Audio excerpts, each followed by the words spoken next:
using.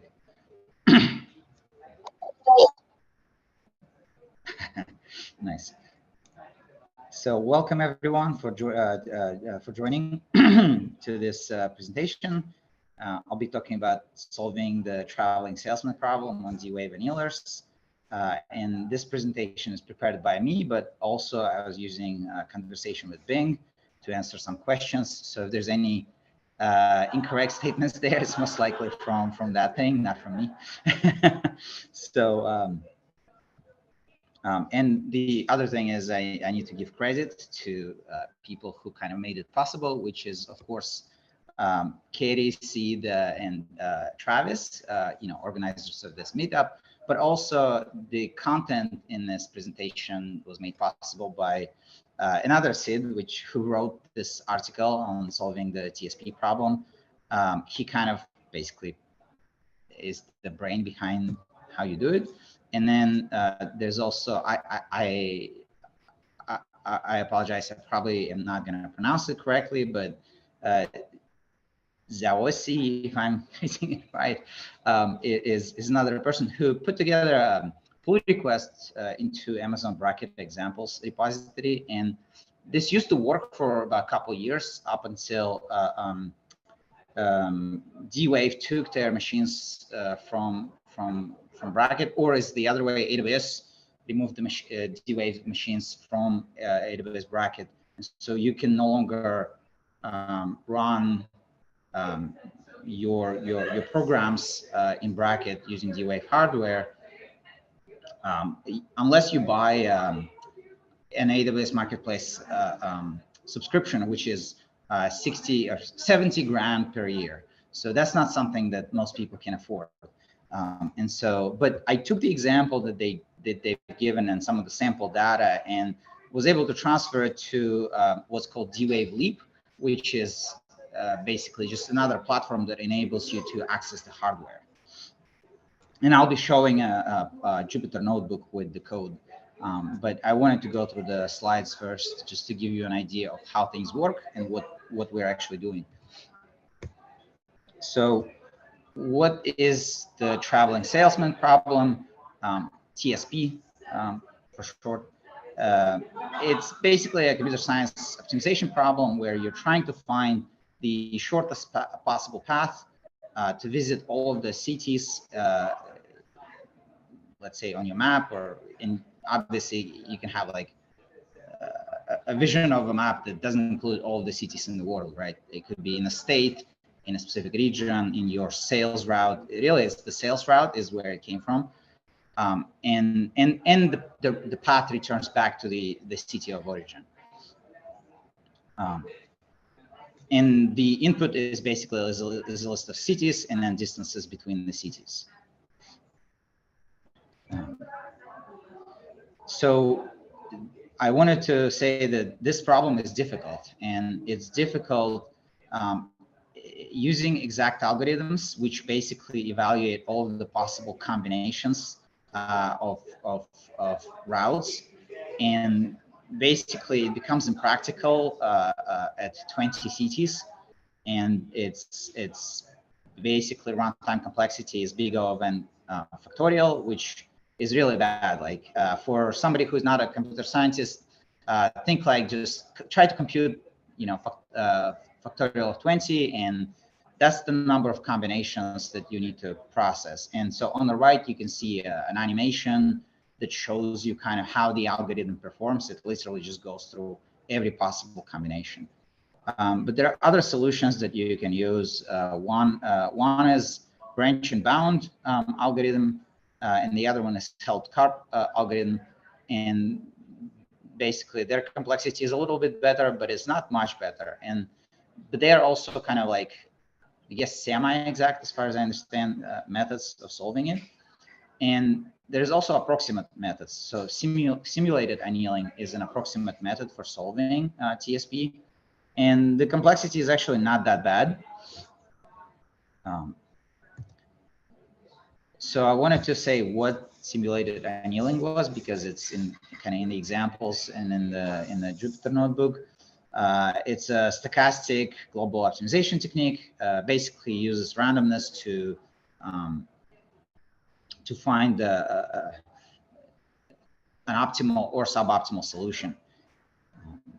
And you can use either discrete or continuous variables with it. It works really well for large search spaces, unlike like SGD. SGD might not be as great. So it's a jack of all trades algorithm, and it basically, the concept of it is annealing in metallurgy. And I have some example that doesn't relate to metallurgy, but I think it might be useful to understand for a non-technical person. So the example I have is basically a 3D printing analogy where annealing is also used in 3D printing, and I have a YouTube video even that kind of demonstrates it. I'm gonna just mute the video, but in essence, what they do is, you can see they've printed a number of parts that are the same, and then they, in essence, put it in an oven, and in the process of heating up the material molecular structure changes, and depending on how long the parts stay in the oven and what the temperature is, the strength of the material when you take it out from the oven will change. And it's similar in metallurgy, similar approach and similar results. And there's whole like physics behind it, but I'm not a physicist. I am a software engineer, and so I can't talk much about it. And so what they do in this video, they've printed a lot of the parts, and they're trying to find what is the best temperature and time to keep those parts in an oven, so that they're the strongest. And you will see that later in the video, what they do is basically they have a machine, well, they measure everything, but they have a machine that tests the strength. And here, basically, it just like hammers the part, and they see like, I guess they measure the strength using this machine also. I don't know how exactly, but they give you basically an idea how the temperature changes and how the strength changes with it. So, and what this is also, the analogy for it is sort of hyperparameter optimization. They're really trying to find the best value of that hyperparameter, which is temperature. So I would say doing simulated annealing and quantum annealing kind of, to me, is at least the way that I understand it, is very similar to this.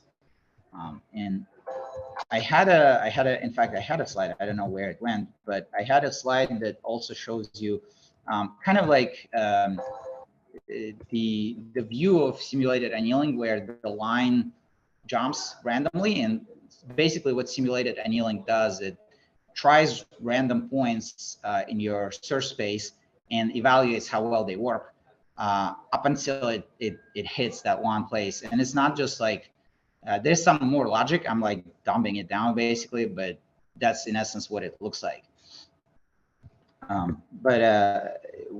So the other thing that I wanted to mention is, what is a D-Wave annealer, right? Like D-Wave is basically a company that produces this fancy hardware that costs a lot of money, and the video here shows kind of a tour of their lab. But in essence, this is what it looks like. This is a chip that they show here. I don't know why. Okay. Yeah. So this chip, and you know what? I actually think I have an older version of the slides for some reason. I'm not sure what's happening, but this doesn't actually have some of the details that I was gonna put together. This is, hold on. Okay, I need to refresh my slides because this is literally not all up to date. So give me a second, I apologize. I got signed out, and hopefully this will actually refresh the slide for me.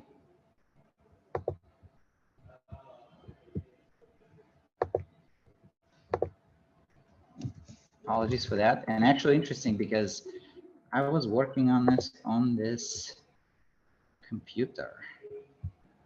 Okay, so yeah, so that's why I wasn't seeing the diagram. so in essence, this shows you like basically just randomly jumps and jumps until it finds that place. But there's some logic to it because, well, what's the difference between randomly jumping and just exhaustively looking through all the options, right? So there's some more to it, but we don't really need to like know about that. Okay, so D-wave annealers. So and this is another video that also is a tour. This is what the actual machine looks like. So there's 3 racks next to basically a room, and inside that room there's the actual device. It's and I'll take us through cryogenically cooled, and he shows here the parts and what it consists of. But in essence, you saw that chip that I showed you in the previous video, and here on this video, he's showing kind of a logical view of that. It's basically a grid, and you saw it like there were more cells in the grid, but each cell basically is a superconducting wire loop. And here, like on this diagram on the bottom, it just shows it kind of logically what it. Of course, the loop physically it looks, I guess, more like a square from what I see. But each loop basically is superconducting wire, and I guess that's why you need to have super cooled, basically like really cool temperature in this room for this to work. But in essence, the superconducting wire loop simulates a qubit with its magnetic field, and so then you have magnets that control the state of the qubit. And then in order for you to achieve entanglement, you basically use what they call couplers. I don't know like the physics behind how they couple things or how they work, but that's kind of basic understanding of what D-wave annealers do. And you can watch the videos in the slides and get a better idea. Okay, so and so they call adiabatic quantum computers. So what does adiabatic mean, or adiabatic? I don't know how you say it properly. Probably Australians say it differently. But it basically it represents a process where heat doesn't enter or leave a system. But in our case, I guess it's not. Well, it's super cooled, so maybe it's heat, but to me, it's probably magnetic field. They are basically shielding that room from magnetic fields, and I think that's what really is meant here in case of quantum annealing or quantum adiabatic computers. And the idea also is that the other key characteristics is that the thermodynamic process is slow. So it's like the system, basically system has enough time to stay in equilibrium state. Like it doesn't like blow up or whatever, or does something extreme in the process. And we assume that the heat exchange is minimal, which is what, like again, with quantum, like magnetic fields basically are, effects of magnetic fields are negligible. And in quantum mechanics, the analog to equilibrium is basically an eigenstate, which is either an up or down, or zero and one, depending on how you want to look at it. All right, so a more scientific description, if you're like really into math, you have a system of qubits that are in initial state, and that state is described by a Hamiltonian, and then you slowly evolve that system, and I'll show how, try to explain at least how they evolve the system in the quantum machines there. But you, in essence, you apply magnetic field to evolve the system, and the system eventually reaches this state, the final state, which is described by Hamiltonian H1, and that Hamiltonian really contains your answer that you're looking for. And there's a theorem of adiabatic computing, quantum computing, but it's the basis for this thing that makes it possible for this thing to work. And so yeah, so we're basically trying to evolve the system slowly, and the idea is at the end, qubits assume minimal energy state, and that's if you're doing an optimization problem, you're typically either looking for a maxima or minima, right? And so this is exactly what you want. So a more detailed description of what they actually do is, I just describe it with 3 words: entangle, evolve, read. So you kind of achieve the superposition state, and the system is in kind of high energy state. Then you start applying magnetic field, and you kind of get this kind of so basically a superposition right here, right? Because it's not in an eigen state. So then you let it evolve, and at the end, you read out the best answer. That's kind of how I understand it. Not very scientific, but again, I'm not a physicist.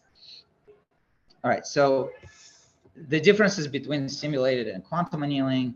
So with simulated annealing, you basically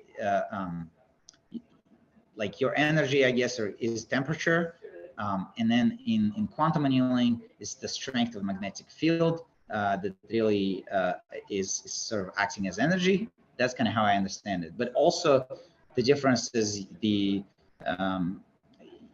your qubits, they all change at the same time.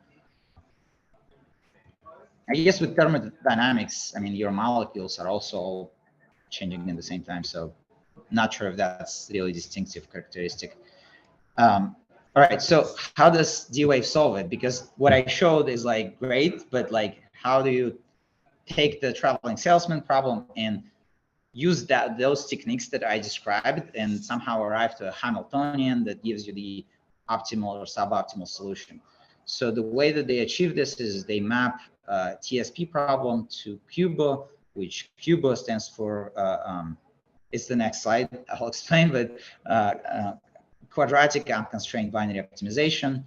And then in essence, D-Wave encodes the QUBO problem onto the actual hardware, you know, those superconducting wires and couplers. And then the process is repeated a number of times.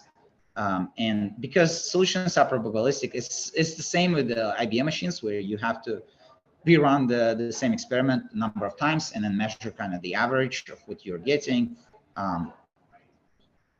And so repeating the process basically increases the chance of finding a better solution. And you can control how many times you rerun sort of this experiment. But they charge you. They charge you for time. And so, but even though they say that it's interesting, because when I was reading their description, they say that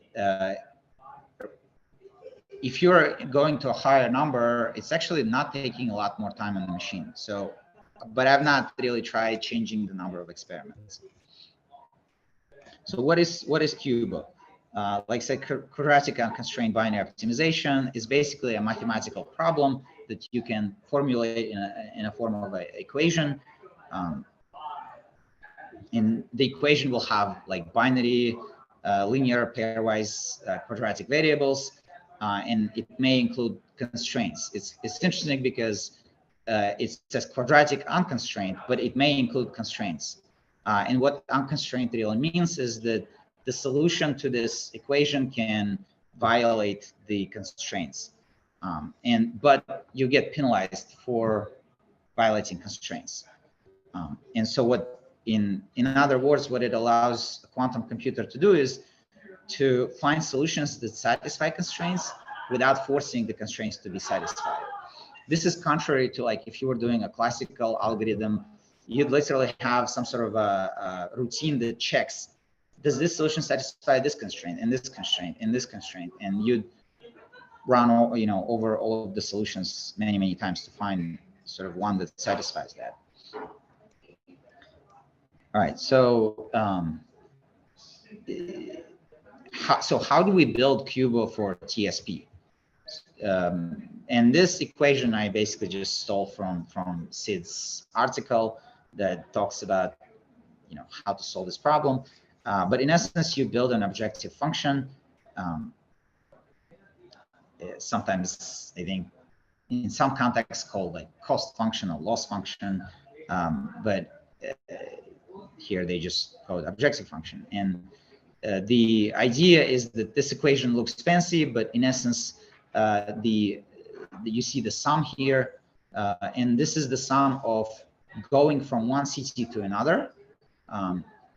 So Mij is basically the distance between the distance that you need to travel to get from CTI to CTJ, and then Mji is the distance you need to travel to get from CTJ back to CTI. And it's not necessarily the same if there is no direct path.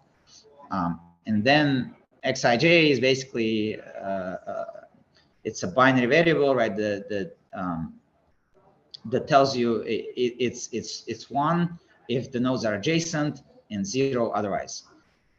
And you can rewrite it as just this sum of b variables. What this is missing though is the constraints, and the constraints that we have.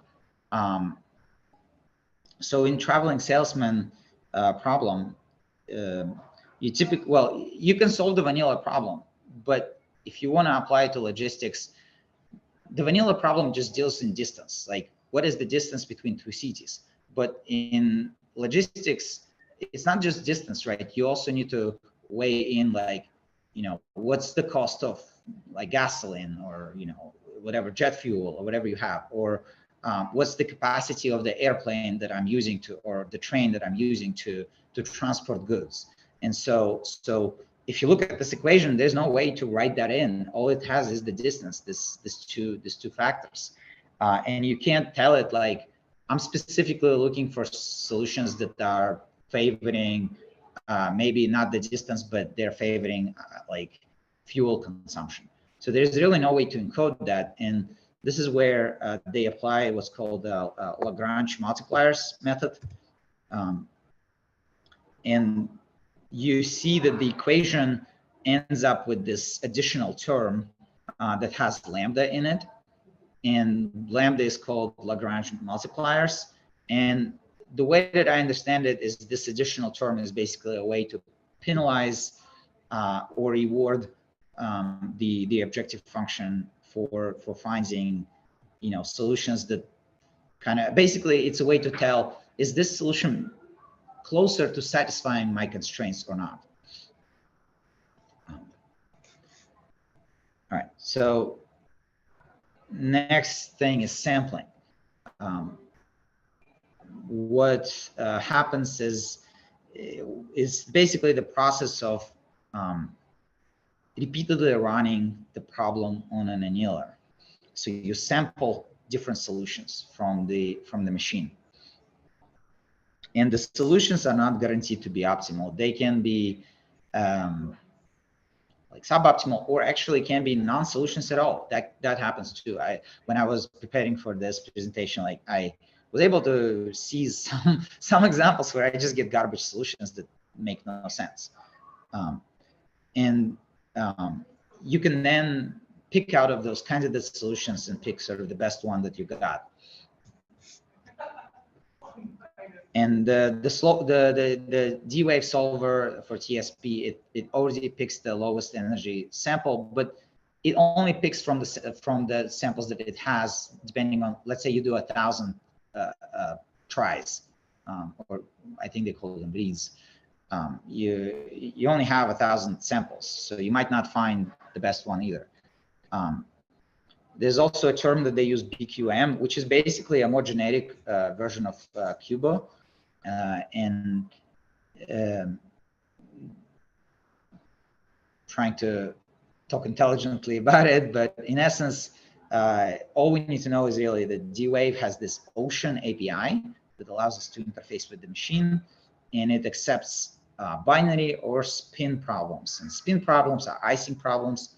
I don't even know exactly how that works, but supposedly icing problems are slightly different. Exactly how, I have no clue. So that's basically it for the slides. And then I'm going to jump into the D-Wave Leap platform. So let's see. And I posted link in Meetup group, but what you could do is you can register here. It's absolutely free. So when you go, and there's a nice picture of the actual machine. I'm going to need to authenticate here. Hope I can get the access code.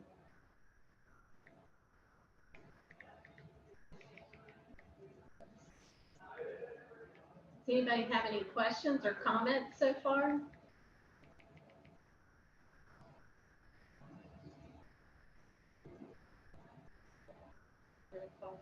Oh, this is sending to my this is sending the code to my email.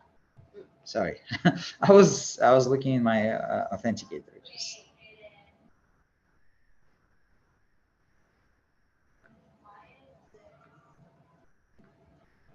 Okay.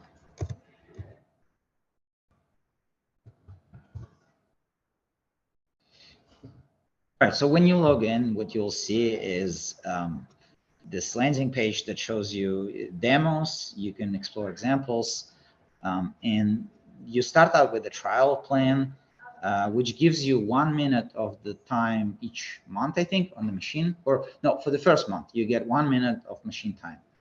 And you can get more time. You can upgrade to a developer plan.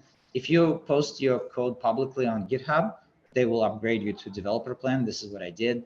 But all that this is doing is you still get 1 minute, but you get it every month.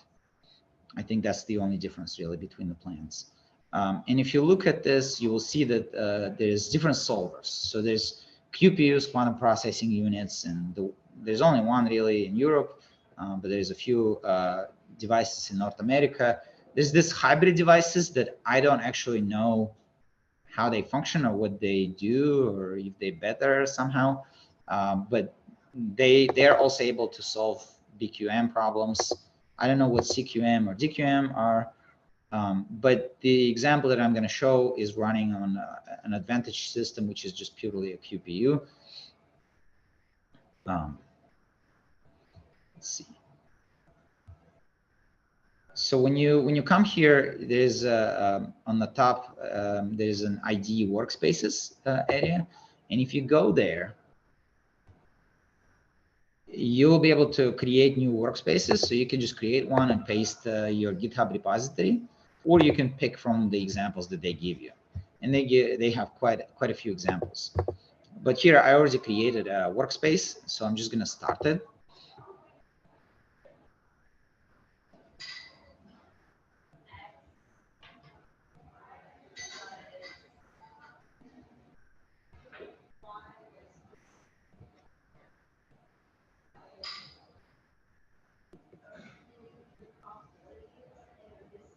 And I posted the link to this in the Meetup comments. So I'll start with just kind of basic stuff. So what we do initially is just import a bunch of routines, and you will see that there's a few things we use. D-Wave Network X. So Network X is like a Python library that allows you to basically interact with graphs. I believe that's what it is. I'm actually going to Google it just to make sure I don't misinform it. Yes, that's right. That's basically network graph library. And I guess D-Wave has their own version of it. I don't know why they would need to do it, but my guess is for the hybrid systems, maybe. There's also DI mod. I'm not quite sure what this package is, but as far as I understand, that's also D-Wave. Let's see. And so also matplotlib is used here to just show the problem visually. And this D-Wave, that system, this is coming from what they call D-Wave Ocean. It's basically like a suite of different tools that they give you to build applications and run experiments using their hardware. So I'm going to run the import. And it takes a while for it to run, but that's finished. And I have some sample data set that I'll show in a moment. So the way that the data is encoded in the sample data set is very simple. It's the nodes or cities, I call them nodes because they're in a graph, but the cities themselves are labeled 0 through 1. And then you can find out the distance between each city by looking at, let's say, city 1. How far is city 1 to city 3? And you see it's 6. So we're assuming that they're all kind of connected. And if they're not connected, the way to still produce this table is just find paths and then calculate the distance from the two disconnected cities. So then we can, like in this example, see the distance between two cities, in this case city 0 and city 1, and it says 3 right here. We can also like count the number of cities in this example. That's very simple. There's only 5 of them. We fix the seed so that we have reproducible results for simulated annealing, because simulated annealing, like I said, uses randomness. And so if you want to see repeatable results, you want to basically have the same seed.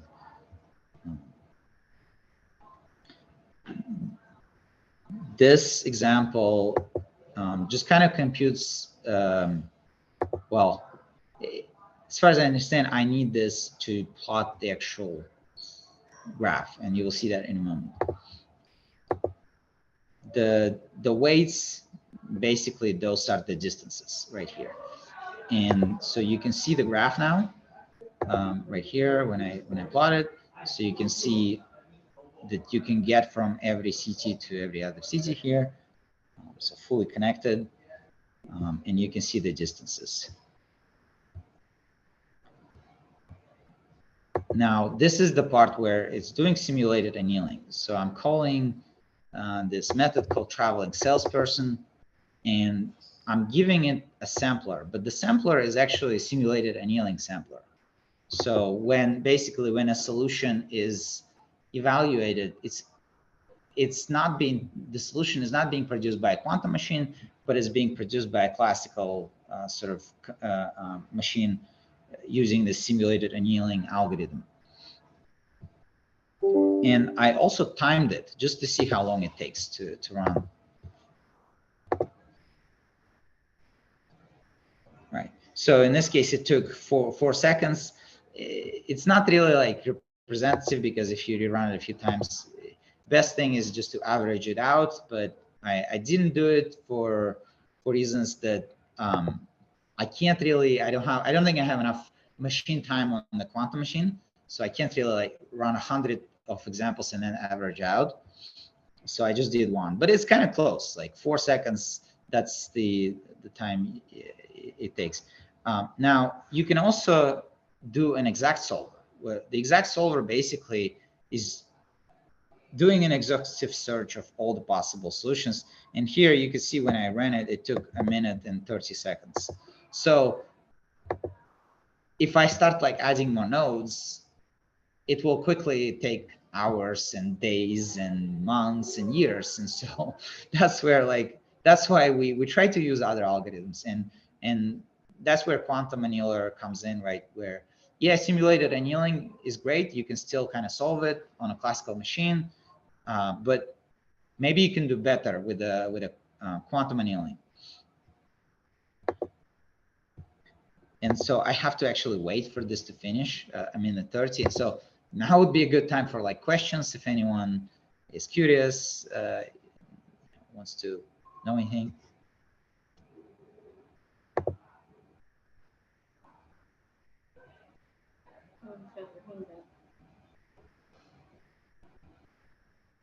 All right, I guess there's no questions. I'm gonna just then continue talking about some of this. So this example just talks about kind of getting the distance between two cities, and it's specifically in the final solution. So the distance here is basically that shortest path,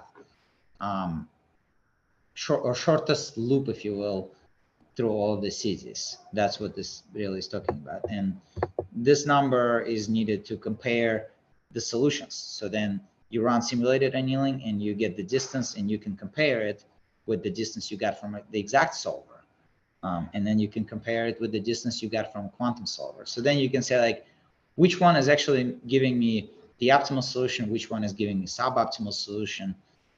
This is like a snapshot, really. It's not meant to give you exact, like, it's not going to be consistent results either.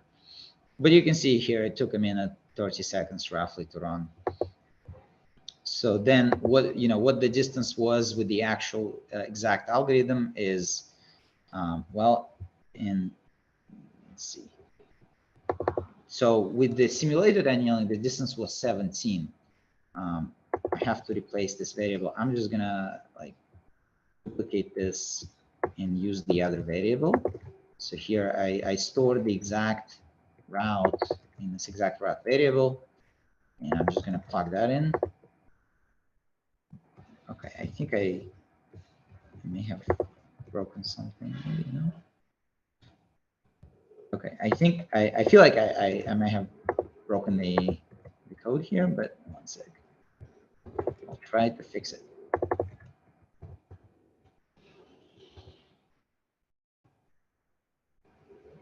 Okay, I did break it, and I think this is where I broke it.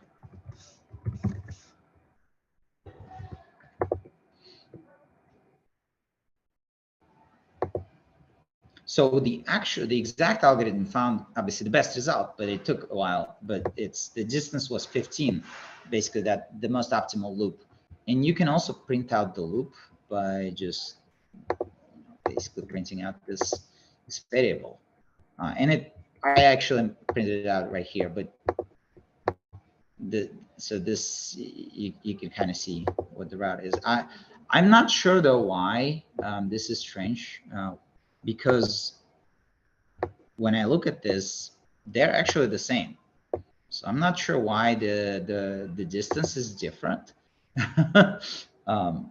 This is strange. Yeah, I'm not 100% sure why. But let's move on. It's okay. I think that there's probably some bug in the code somewhere. So you have total distance, return distance, and distance. Right?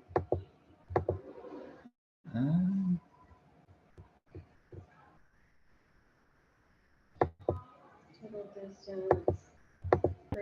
So you're printing total, you printed total. I don't know. Yeah, this is interesting. Well, and one way to just troubleshoot it, just to be sure, is do this. Do exact route and route. Yeah, so the actual route, the simulated annealing, and I don't know why this output didn't get updated. Okay. Oh, I know why. I scrolled through it and I didn't actually run it. So that's the problem. I never ran it. So, okay. But yeah, that's where randomness comes in, because you're going to get different results. So now this is right. And when I was originally putting together this presentation, it was slightly different. Okay. But yeah, so they are different, and this is the problem with simulated annealing, is you're going to get different results different times. And what people do when they use it in real life is they'll run like a number of iterations, and then they'll pick out of all of the results the one that is the best.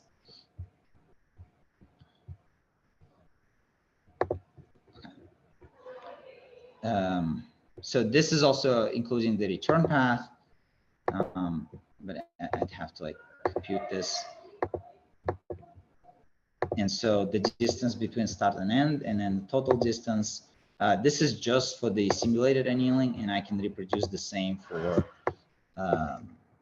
exact solver. So let's see.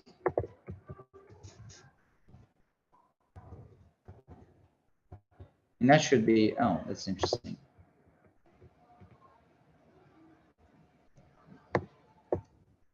Not sure why this would be different with exact.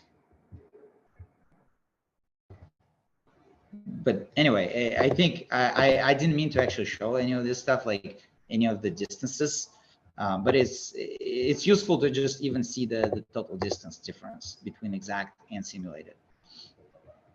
But the next part is running on a real machine. So, and the way to do it is we have to use this embedding composite, and then we give it a D-Wave sampler. And embedding composite is the thing that converts, basically converts to BQM, as far as I understand. And then it sends that into the machine. So it's kind of like a sequence. Start out with BQM. Well, start out with a graph, then convert to BQM, then convert to the actual sort of sequence of signals for the machine. I don't know exactly how they represent that, the signals there. So when I run this, what you will see, and it takes a bit, it took 2 seconds. I can rerun it again. And part of this is also sending and maybe that's where the hybrid systems are useful. Part of this is sending the problem to the server racks that you saw in a video, the 3 server racks. And then the server racks do something, and then they convert this and create signals, and then interact with the chip that you saw that is inside the room that's cooled. But you can see it's roughly 2.60 seconds, and it's not going to change too much. But what happens when you do this, if you go back to Leap, you will see that, let me refresh this. You will see that the run will be recorded. So just a minute ago, I ran the problem. It's not labeled. You can like attach labels to these problems, but it also tells me that today I completed 2 problems because I did 2 runs, and in total I utilized 31 milliseconds of the machine's time today. I can run it through the whole like time. And I didn't use any hybrid machines so far. So this way I can kind of say that on the actual machine, roughly took about 16 seconds, right, to run the problem. Or sorry, 16 milliseconds. So that's actually not bad. But why am I getting 2 seconds? That's where I'm sending the problem, I'm waiting for it to come back. But I think also this could be the queues.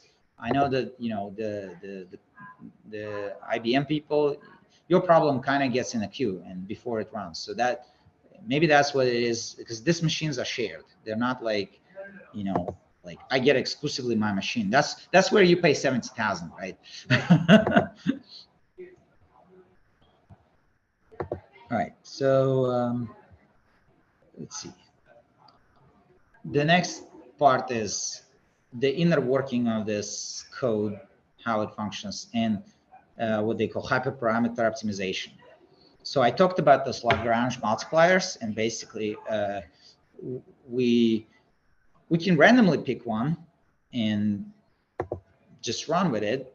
But what kind of result are we going to achieve? And in fact, when you look at this example, I'm not actually providing any Lagrange multipliers. So are they really an input? So if you look up Traveling Salesperson D-Wave, you will get their developer portal with the description of the API. And in here, you'll see that Lagrange is actually an optional parameter. So you can provide it, but you don't have to. And they're basically weights. And I think the reason why they like use the term weight, because like I said, it's not necessarily distance. But here they're saying like, the way that I understand it is the smaller it is, I think you're aiming for shorter distance. Larger it is, it's like the shortest distance is not as important. That's kind of how I understand it, but I'm not 100% sure. Well, another thing, like for a constraint or a weighted constraint might be time. Like I have 15 stoplights this route, but this other route I only have 6. So you could weight it at the number of stoplights. Yeah, I think that's exactly what it's for, is to give you more flexibility, because like the real world problems, they have this complex constraints. But Right. here I'm just showing toy example, right? So, Yeah. and the idea is that you might need to play with the Lagrange multipliers to tweak them to give you the most optimal solution, and that's in essence what they call hyperparameter optimization is. And here in this example, I basically produce a list of, oh, well, why is this complaining? Oh, that's right. So somewhere in here, I should have it defined, and I don't see it defined. Oh, that's right. I think I need to start out with, let's see. Trying to remember, maybe I need to rearrange this stuff.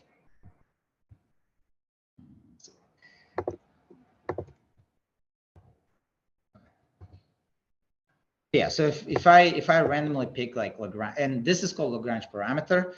So if I pick it for hyperparameter optimization, basically I'm looking on the left and on the right kind of this, and they have some complicated formula to figure out like exactly how you build like this list. But honestly, I think it will vary problem to problem. So this logic of like, how do I pick the list of different Lagrange parameters to try? I think it will be like specific to your problem, and you have to experiment. And this is where like all like really domain knowledge comes in, and like this number's 0.8, 1.1. What do they mean?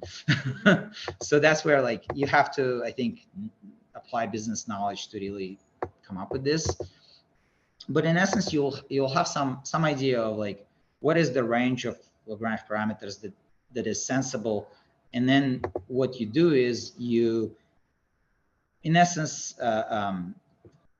run this code, which to be honest, I don't quite understand, but it has some logic also built into, and they explain what it does, but it has some logic basically of picking one that seems to work best. And here, I don't actually see that it changed anything. So I think, yes, I think what this does is if I had, let's say I start with just, it's basically a way for me to know this number, right? So here I just randomly picked 24. I could have like picked 30 and I would have gotten a different set of parameters. And this is where that sort of business logic, if you will, or domain knowledge comes in, and they describe what, how they picked it. And in this case, they're basically saying, I just need an average length of the tour. That's what they're looking for. And they're looking between 75 and 150%. So then if you run it, in reality, what you end up having based on this graph, and this will be different depending on the graphs. So the number will be different for another graph. So then you'll end up with 24 as the parameter. All right, so then you can, so when you look at D-Wave developer portal, you will see that they have two methods. They have, or two API, Traveling Salesperson and Traveling Salesperson QUBO. And if you call, because I think most people, you don't need to be a genius to interact with a quantum computer. I think that's the biggest message that I have for everyone. And you don't need to have a PhD and know physics. In reality, is the API that you're given is basically, as long as you know how to pack your problem in a graph and pick some sensible Lagrange multipliers, you can send it to the machine without having any knowledge of, qubits and any of that. And so, but under the hood, what this traveling salesman program actually does, it invokes traveling salesperson QUBO method. So, and I wanted to show you that. So the source code can be obtained on GitHub, and you can see the traveling salesperson function. in its source code, and it's actually doing what I'm gonna go through in a moment. But the first thing it does, it calls this traveling salesperson QUBO. So basically, the first thing it does, it takes your graph and converts it to QUBO. And then it calls the sample QUBO, which is basically a way to say, go send this problem to the real quantum machine and get me the response. So here, that's exactly what I'm going to do, is first get the QUBO. And the way this reads, when you read that documentation, I think it's actually not up to date, this documentation that they have on their developer portal. Because when you look at it, you will see that the output should be these pairs of C and T, where C is a node and T is a time index. But to me, a node is basically like 0 or 1 or 2, right? That's how we labeled CTs. But when you look at this output, it's actually 0, 0 or 0, 1 or 0, 2, and there are pairs of them. So I think they changed the output, but they've not updated the documentation. But suffice it to say, this data structure contains information to build that equation that I was talking about, the QUBO equation. But I think this is optimized to be sent to the machine. And if now what this is going to do is going to run this QUBO on the actual machine. So when I run this, and of course, I'm missing something. Let's see. Oh, I know what I'm missing. So I need the sampler, which is this. So I'm gonna create it real quick.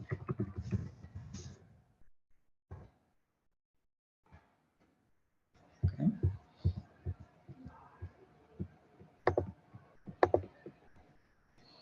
So this is gonna send it to the real machine, and you will see that now I have 3 problems today. Well, that is interesting because I I don't see anything okay. What is what is happening here? This is interesting. It should have, but I don't see that happening. So Is there an error?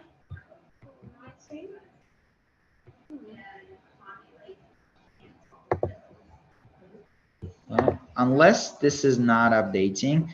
Oh, it's not. Okay, this is not updating. That's right. Okay, there it is. So perhaps it's not like real-time updates, but here you can see it's 23, 24. It's, I guess, UTC or GMT time, but the response is kind of gibberish when you look at it. It's some array and talks about energy. I assume this is less than F8. I have no way of reading it. I think this is like literally internals of how they measure things and how they operate. And perhaps there's a way to read this. I think IBM machines also spit out a bunch of like diagnostic stuff you can read, but I'm not an expert. So to me, these numbers don't mean a lot, but timing is interesting because you can see like sampling time. And I assume this is not even milliseconds because it takes only 15 milliseconds to run the whole thing. So maybe it's like fractions of nanoseconds. We don't know the unit, unfortunately, here. But you can see, I think it's probably nanoseconds, but I might be wrong. Like, I'm honestly not sure. And then per sample, right? So I think the default number of samples that it runs is 1,000, if I'm not mistaken. And readout time, you can look at this kind of if you know exactly what you're looking for, but honestly, like, to me, that's gibberish. And all I understand is binary, which is, you know, I'm running a QUBO problem. Yeah. But now what I do is there's a field called first, and then there's a subfield called sample, and that's really what the sample is, the actual answer. That's what the machine found. Basically, it's converted from the eigenstate, from the Hamiltonian, back to the language that I can understand, which is the graph nodes and 0, 1 basically means I think that it means whether it's in the solution. And the way that they use to convert this into an actual route is iterate through this, and basically if, well, this is interesting. Yeah, if there's one, then it becomes part of the route. And so, and then I think it's the first item in the, or the first element in this tuple, in this little vector, denotes city. And then the second one is time, which is when do you visit the city. So in this, the way that I read this, you visit city 0 second, and then I don't know if there's one with 0. Yeah, so you visit the city 2 first. But the problem is that you typically know your point of origin, right? So the machine just told me, like, wait, you visit the city 2 first, but I'm in city 0. So this answer doesn't make sense. So then they have some interesting logic to, in essence, to and like if you actually, okay, so let me just make sure to rerun it. If you run this code, what you end up is this, which is not even an answer, right? This is nonsense, because, well, I have a none, 2, 3, and 1. And this is where, like, this is where you are not always getting even an answer that satisfies. This is where unconstrained, right? You can get basically stuff that doesn't satisfy the constraints. And so that's where you have to run it a number of times. And this is where they have some logic in their code to say, if you want to start in another city, this is a way to build an answer. Here, because this answer isn't even, basically it's not a valid answer, the code doesn't even run. And this is because I'm manually reproducing what, and if you look at their code, looks familiar, right? This is exactly what I just ran. And this is also exactly what I ran in here. And the way that I understand it is basically they can spit out this to you, and you have to rerun it again to find something that's reasonable. And so now I'm going to try to run a larger problem now, which has 10 cities. And so I'm going to load it from a file. This is the actual distances matrix, if you will. This is just something I used to build the graph. So this is what the actual graph looks like. And then this is going to try to run the exact solver. So I'm saying solve the traveling salesperson problem with the exact solver, and your start point or start city is city 0. And what's going to happen is immediately it's just going to refuse doing it, because it will say that actually, what does it say? Maximum allowed dimensions exceeded. And what it means is they're not going to even attempt, because this will run forever and it's going to like just waste money. So they're not even going to run this problem for us.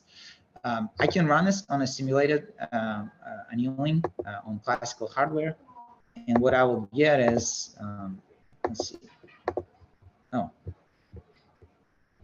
well, this pressing, okay, just misclicking.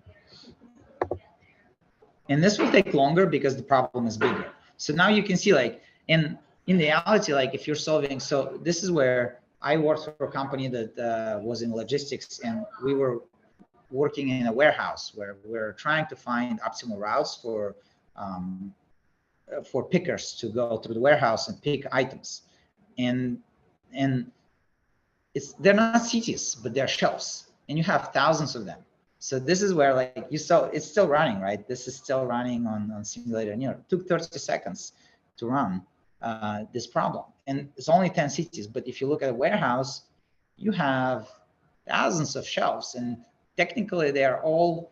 You may have, like, to pick an order or a set of orders, you may have to visit, hundreds of shelves, and you have constraints like things like you wheel around a cart where you put the items for your orders.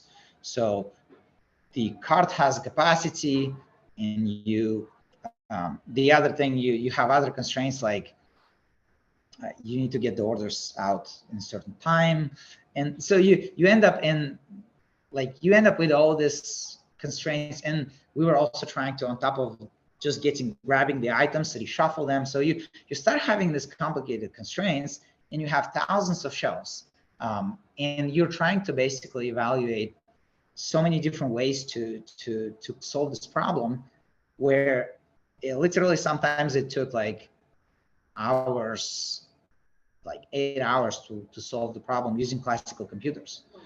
And so that's where basically the promise of quantum computer is that, because you're able to process all of these different combinations kind of in parallel, you're able to get to the answer quicker. So now I'm going to run this with an actual quantum machine. And here again, it's sitting in the queue, sending it to the machine. I think that's where the hybrid machine is probably, and we can actually give it a try. We can try the hybrid machine now and see, maybe it's going to run faster. I am actually curious now, but it's still running.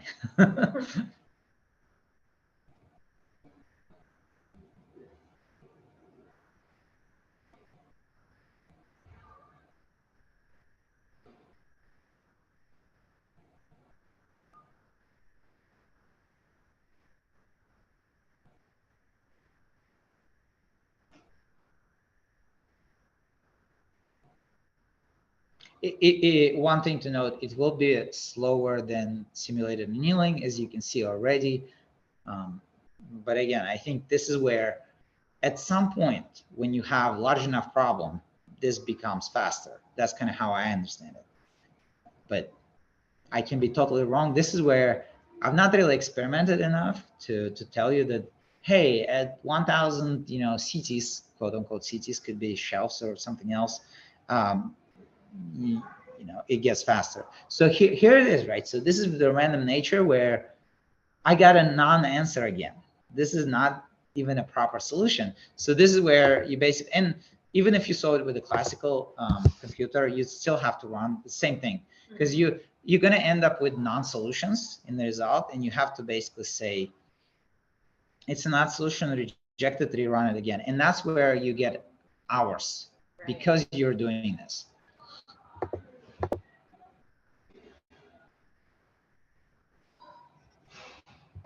Let's see. And we can see how long it took to run.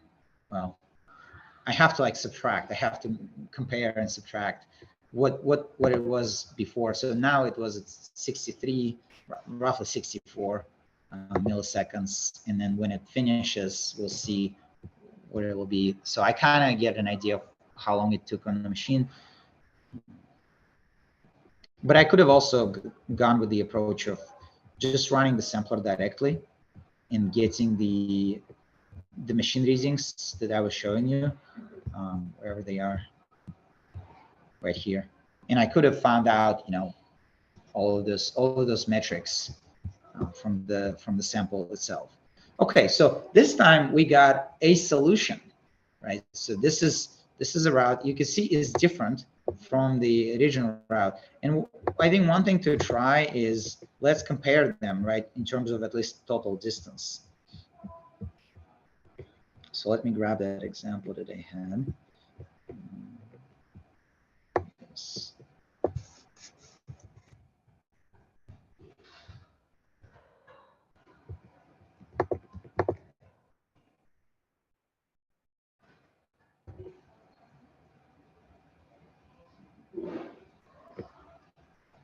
Okay, that is so confusing.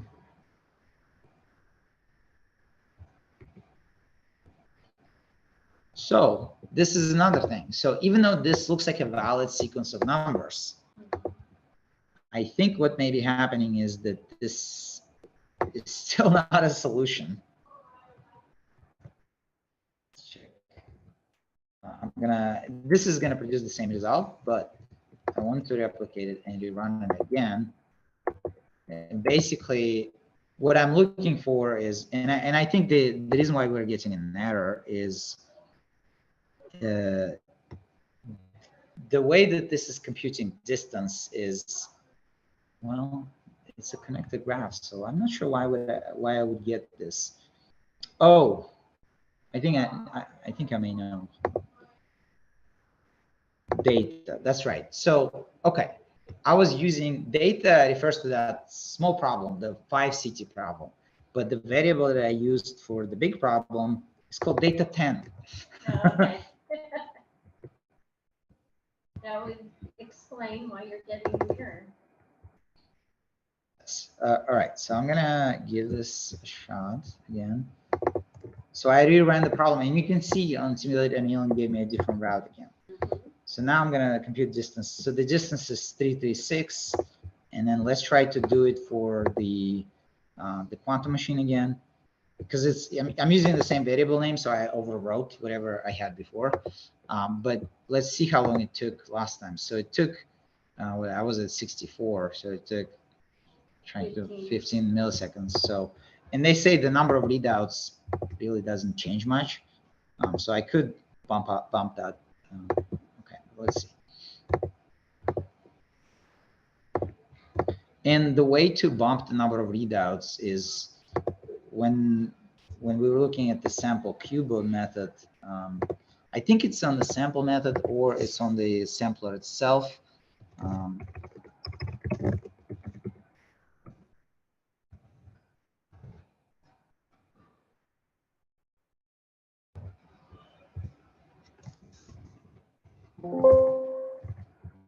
Yeah, so they have this parameter, and you pass it in.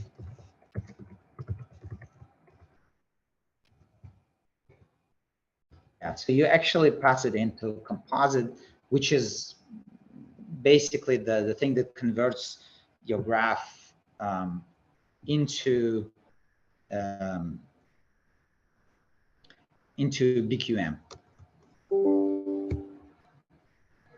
So it would be right here where I would do it. In the embedding composite, I would just add reads and basically get a larger number of reads. But by default, they say that it will be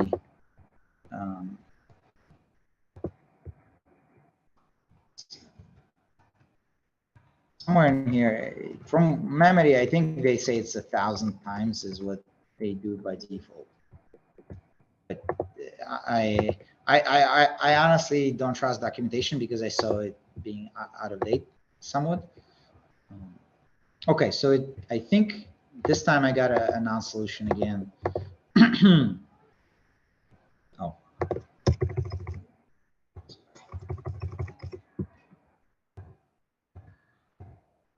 And how many seconds did it take though? Because I'm 15 more seconds. right, but in terms of complete time, right? Because we're waiting for the problem to get sent and sit in the queue. I'm curious what that is, and obviously that probably varies with the load. Because when they have more load, you'll wait longer. Right. But to me, it's still a factor that you gotta consider. Like, if your runtime is larger than the wait time, then significantly larger than the wait time in the queue, then it's not really a problem. But if your wait time exceeds the runtime, you might as well just use a classical computer at that point. And I think this is where you balance like the problem size, the wait time, and the runtime to get the best results.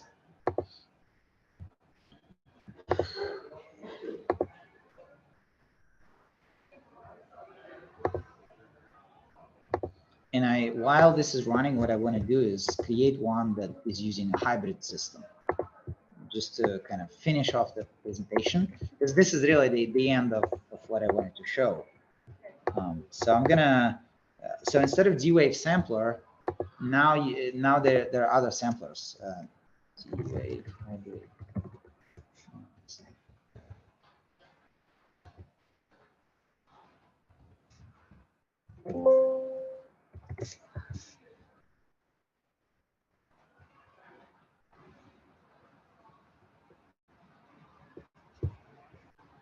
So there's a lot of samplers.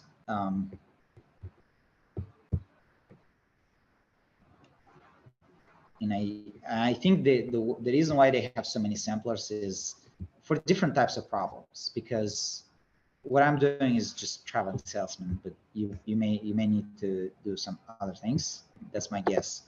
But I'm trying to find documentation that actually tells me. And I've seen it. I've seen the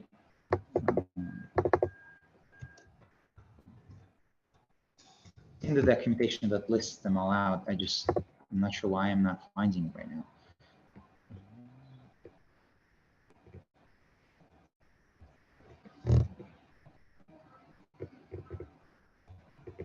Perhaps I saw it in the examples, but anyway, let's go back. Hopefully it's giving. Okay, so did it finish or not? It's still okay. So we got a non-answer again. That's where like you'd be running this over and over. And maybe what I should do instead is set the num reads to a larger number.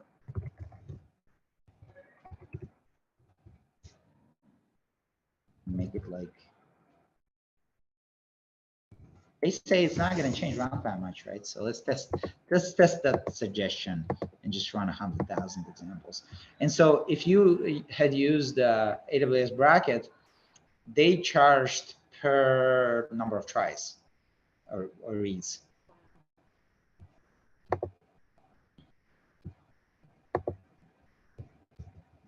Which was still affordable, like because did that run? Did that kick off? Oh, I'm still waiting for the other one to finish because I can't like resubmit it again. So I have to wait. But while it's running, yeah, there it is, Leap Hybrid Sampler. So that's what I need to use to try running this on a hybrid machine. And so with the trial and developer plan, I think you get not 1 minute, but you get like an hour of the hybrid machine time. So you get a little more.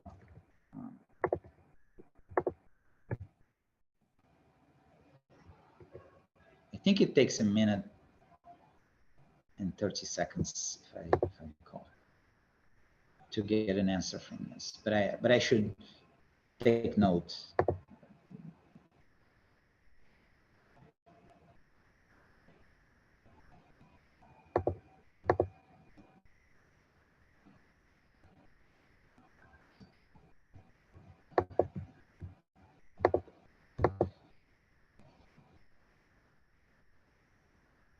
Maybe it takes more than 30 seconds.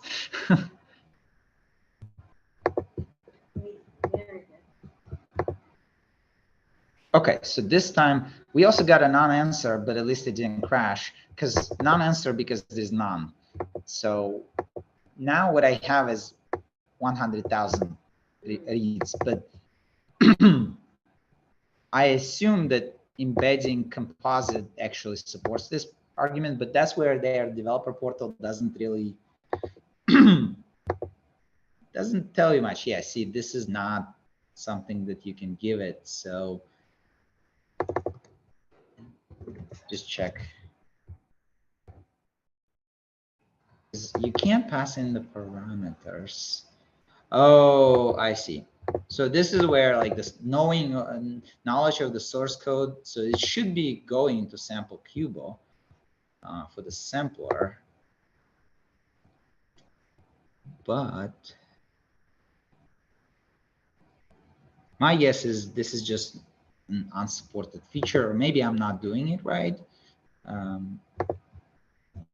Try Googling.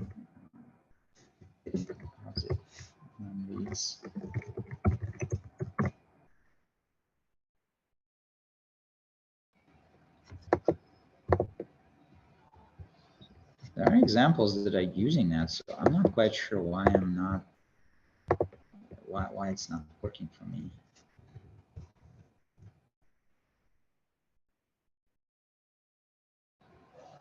Oh, so this is cutoff composite. My guess is not all of this composite functions support the number of reads, and this is where it's just it's kind of a learning curve, I think.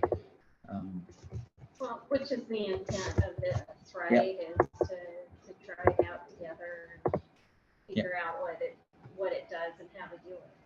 Yep. So let's try running it on a hybrid machine, and see, maybe it does better. And I do need to import it. If I can import that.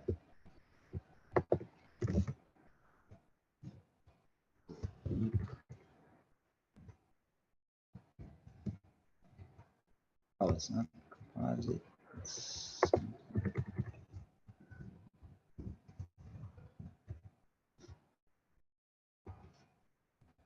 You need to say import module, or does it know? Oh, I mistyped. I mistyped it. That should run now.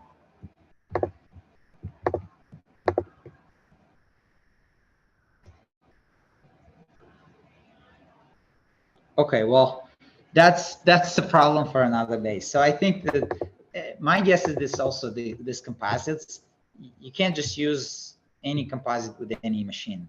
That's my guess, but I'm not gonna claim it 100% that I know what I'm talking about, because I'm still learning this. But I hope this was useful just to demonstrate like how you can run on a quantum machine and some of the challenges that you're going to run into when you try.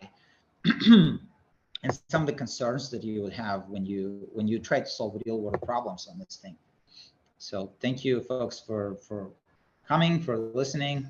I'm glad I got this chance to present, because the biggest part of this for me was while preparing, learning this stuff, because I've done this with bracket in the past, and so for me it was like fairly easy, but on directly on D-Wave, it's a bit different, like this whole setup. And I can probably show you what the bracket version of this looks like, just kind of a skim version of this.